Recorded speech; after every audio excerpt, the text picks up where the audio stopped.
My name is Shumaila Yusuf. Today we talk about how to manage anger according to psychology. देखें, हिकमत और दानिश के हसूल का पहला मरला क्या है? खामोशी है। दूसरा मरला है सुनना।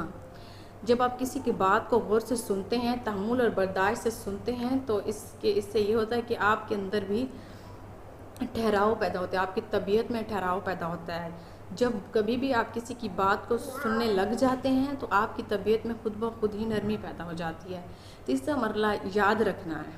चौथा मरला इस पर अमल करना है और पांचवा मरला इसकी तालीम देना है।